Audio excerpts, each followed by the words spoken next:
ये नहीं चाहेंगे कि आप भी फ्री में रहें। आपकी भी अंतरात्मा इसकी गवाही नहीं देती होगी कि हम फ्री के अंदर एक सरकारी आवास में रहें, क्योंकि आप जानते हैं कि फ्री में रहने वालों को क्या कहा जाता है।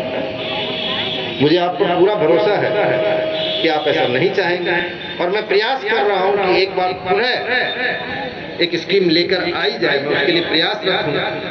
यदि वो स्कीम अप्रूव हो जाती है तो उस स्कीम में भी आप यदि कंपेयर करेंगे तो मैं आज आपको बता दूं कि उस स्कीम में भी किराया ओरिजिनल लीज स्कीम से बराबर ही रहेगा।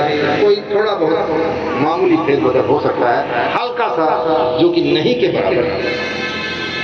इससे अप्रूव होकर के तो मेरी आपसे विनती रहेगी, मैं आपसे ये सहयोग चाहूंगा कि आप उसमें आवेदन करें, क्योंकि जब कोई भी प्रस्ताव लेकर हम सरकार के पास सिंदरी की और मूलभूत सुविधाओं में विकास करने के लिए ले जाते हैं तो एक समस्या यही उठकर आती है कि जिस कॉलोनी में एक आदमी अथॉराइज्ड है और 2 आदमी अनऑथोराइज्ड रूप से रह रहे हैं, तो उसमें क्या नागरिक सुविधाओं की बात की जाए।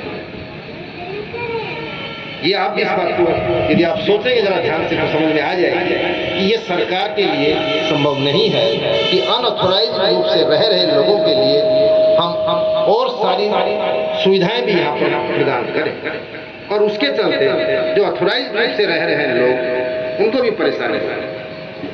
इसलिए मैं आपसे ये विनती यही करता हूँ कि आप जरा ध्यान से सोचें, और आपको यदि लगता है कि किराया हमारा बराबर है, उसमें किसी प्रकार का कोई फेरबदल नहीं है, वही किराया है जो किराया 2002 के लोगों से हमें कंपनी को मिल रहा है आज की डेट में।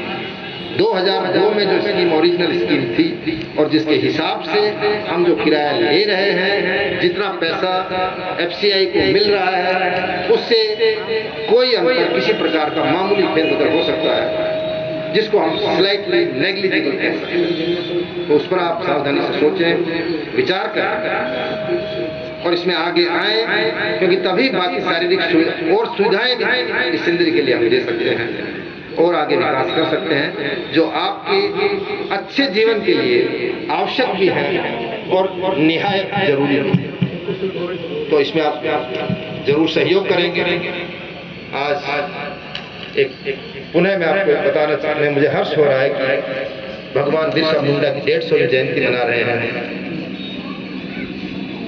इसलिए ये और भी गर्व की बात है कि हम सिंदरी की इस पावन धरा पर आज उनको पुनः नमन करते हैं और बाकी समस्त देश के जवानों को एक बार पुनः नमन करते हुए मैं आपका पुनः हार्दिक दिल से, तहे दिल से आपका स्वागत करता हूँ और आपको बहुत बहुत इस दिवस की बधाई देता हूँ। कल जन्माष्टमी का अवसर है, आप सभी को जन्माष्टमी की भी बहुत बहुत शुभकामनाएं।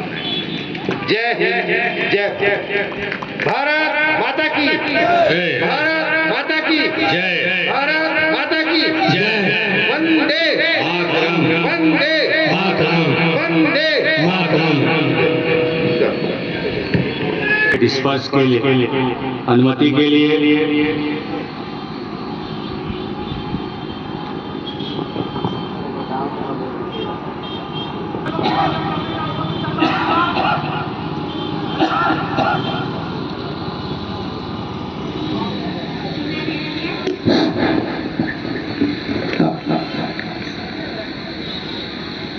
परेड का सरस्वती